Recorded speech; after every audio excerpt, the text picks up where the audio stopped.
अरिहंत सुपरमार्केटची धमाकेदार ऑफर. खरेदी करा कमाल, मिळवा बक्षिसे धमाल. ₹2000च्या पुढील खरेदीवर एक लकी ड्रॉ कुपन मिळवा व जिंका लाखोंची बक्षिसे. आमचा पत्ता अरिहंत सुपरमार्केट, कोल्हेमळा चौक, नारायणगाव.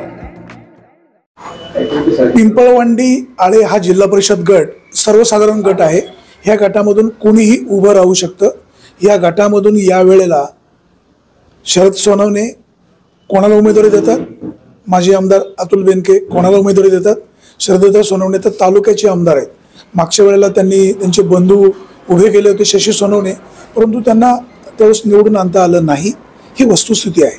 आता मंगेश अण्णा काकडे, त्याचबरोबर मयूर पवार, आता आपल्या शेजारी आहेत जुन्नर कृषी उत्पन्न बाजार समितीचे माजी सभापती रघुनाथ लेंडे. आता लेंडे साहेबांच्या नावाची सुद्धा चर्चा होते. आता चर्चा तर होत राहणारच. नेमकं लेंडे साहेब निवडणूक लढवणार का हा प्रश्न पुढे येतो.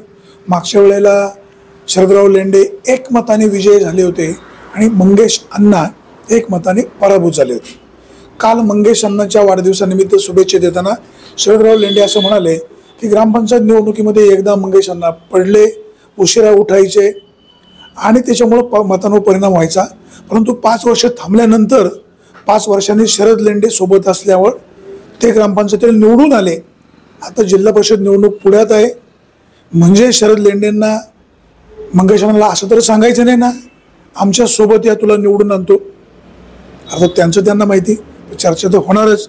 आपल्यासोबत लेंडे साहेब आहेत, रघुनाथ लेंडे साहेब. ते आमदार शरदत्ता सोनवणे यांच्या गावचे आहेत. ग्रामपंचायत निवडणुकीमध्ये त्यांनी त्यांच्या वहिनींना उभं केलं. दुर्दैवाने अपयश आलं. सत्य आहे, लेंडे साहेब निवडणूक लढवणार. नमस्कार. सुरुवातीला सर्वांना दीपावलीच्या हार्दिक शुभेच्छा. जिल्हा परिषदेची निवडणूक लागली आणि ह्या निवडणुकीला मागच्या पंचवार्षिकच्या निवडणुकीचे खरं तर कंगोरे आहेत.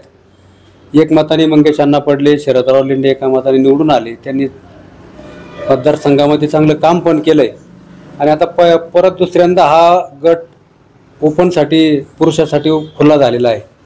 मंगेश अण्णांनी 5 वर्ष समाजामध्ये सुखदुःख असतील इतर कार्यक्रमाला वेळ दिलाय. ओपन म्हणजे इथं महिला पण कुठल्याही कास्टचा माणूस उभा राहू शकतो. खरं तर ओपनच्या जागेवरती पुरुषच शक्यतो राहतो. एखाद्या ठिकाणीच आशाताईसारखी महिला धाडस करू शकते, इतर ठिकाणी कोण करत नाही. परंतु आहे उमेदवार, नवीन तरुण मुलं आहेत, कोण उभं राहायचं म्हणते, काय बऱ्याच जणांचे फ्लेक्स लागलेत. परंतु निवडणुकीला वेळ आहे. आताशी आरक्षण घोषित झालंय, अजून मतदार यादी 8 दिवसात फायनल होईल. सगळं होणार नाही. माझ्या माहितीप्रमाणे पहिली नगरपालिका होईल, मग जिल्हा परिषद का विषय येणार आहे आणि त्याला महिनाभर जाऊ शकतो. बघूया अजून काय काय होते, कसं कसं सगळं वारं फिरतंय आणि मग त्या वेळेला योग्य निर्णय. रघुनाथ लेंडे उमेदवार असतील का हा काळ सांगेल. आज तर काय मी सांगू शकत नाही, परंतु काळाच्या पोटात काय दडले, भविष्यात काय गरज आहे, काय सगळे नेते सगळे मित्रमंडळी काय म्हणतात त्याच्यानंतर त्याचा निर्णय घेतला जाईल. पण आज मी कुठली घोषणा लगेच सांगणार नाही आपल्याला की. मंगेश अण्णा काकडेंनी उद्धव ठाकरेंची शिवसेना सोडून इतर पक्षात प्रवेश करावा का हा त्यांचा आणि त्यांच्या नातेवाईक आणि मित्रमंडळीचा वैयक्तिक प्रश्न आहे. पक्ष सोडला तर फटका बसेल? नाही बसत. असं काय बसू शकतो, बसत पण नाही. वैयक्तिक त्यांचं काम चांगलं आहे. शिवाजी आढळरावांचा अनुभव आहे. शिवाजीरावांची निवडणूक वेगळ्या वळणावर गेली होती, तो विषय वेगळा आहे. लोकसभा आहे, त्यावेळेला पवार साहेब ती काही क्रेज होती सगळी, त्याच्यामध्ये त्यांचा तो फटका बसला. असं काय प्रत्येक ठिकाणीच होतं असं काही नाही. आमदार शरद सोनवणे आपल्या भावाला शशी सोनवणेंना यावेळी संधी देतील असं नाही वाटत. परंतु जवळच्या त्यांच्या काय कार्यकर्त्याला किंवा गावातील एखाद्या चांगल्या कार्यकर्त्याला त्यांनी करू शकतात किंवा अगदी मंगेश अण्णाला पण पाठिंबा देऊ शकतात. शेवटी गाव एकत्र राहिलं पाहिजे हा त्यांचा विचार असतो नेहमीचा. त्याप्रमाणे काही होऊ शकतं पिंपळवंडीमध्ये. मागच्या वेळेला भावाला निवडून आणता आलं नाही, या वेळेला त्यांनी पाठिंबा दिलेला कार्यकर्ता विजय होईल. हे मतदार ठरवतील ना, आपण काय म्हणण्यापेक्षा. तुम्ही पण एक मतदार आहे. माझं मत मी देऊ शकत नाही कारण ते गुप्त मतदान असतं. परंतु तुम्ही एक मतदार म्हणजे मत व्यक्त करावं. मतदान कोणाला करा मी असं विचारत पण नाही, पण तो अंदाज असतो आपला. अंदाज हा कधीच खरा ठरतो असं पण नाही. मतदार त्या वेळेची परिस्थिती, कसे उमेदवार उभे राहतात, कोणत्या गावाला संधी देतात, कोणतं गाव कोणाच्या मागे जास्त जातं, या सगळ्याचा विचार केल्यानंतर ते ठरतं की कोण निवडून येईल. असं कोणी सांगू शकत नाही का हा माणूस निवडून येईल. कितीतरी वेळेला असं होतं की ज्याची हवा आहे तो उद्या निवडून येईल 100% असतो आणि निवडणुकीत बिचारायला पराभव पत्करावा लागतो. असं होत नाही.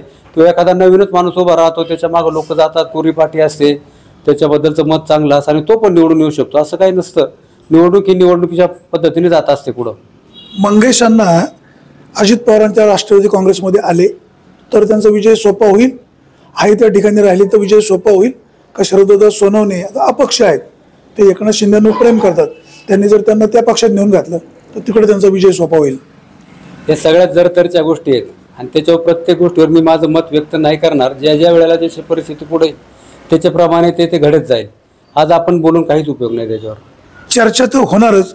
रघुनाथ लेंडे जिल्हा परिषद निवडणूक लढवणार का हे काळ ठरवेल. आज मी नाही सांगू शकत काही.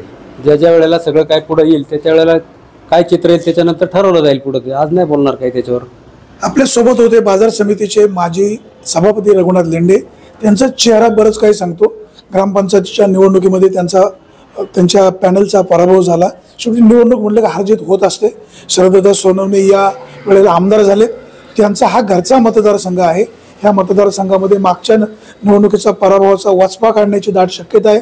परंतु शरददादा सोनवणे यांना सुद्धा रोखण्याचे प्रयत्न ह्या सगळ्या मंडळींचे असणार आहे अशी चर्चा होते. आपल्या कार्यक्रमाचे नाव आहे चर्चा तर होणारच. लेंडे साहेब म्हणतायत जिल्हा परिषद निवडणुकीचा प्रोग्राम लागायला, प्रत्यक्षात प्रोग्राम लागायला अजून अवकाश आहे. त्या वेळेस निर्णय घेऊ असं ते म्हणतायत. आपणही असं म्हणूया चर्चा तर होणारच. सुरेश वाणी, विंगर टाइम्स, पिंपळवाडी.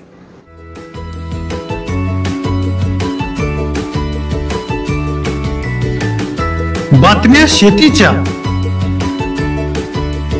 बातम्या मातीच्या, बातम्या अन्यायाच्या, गुन्हेगारीच्या,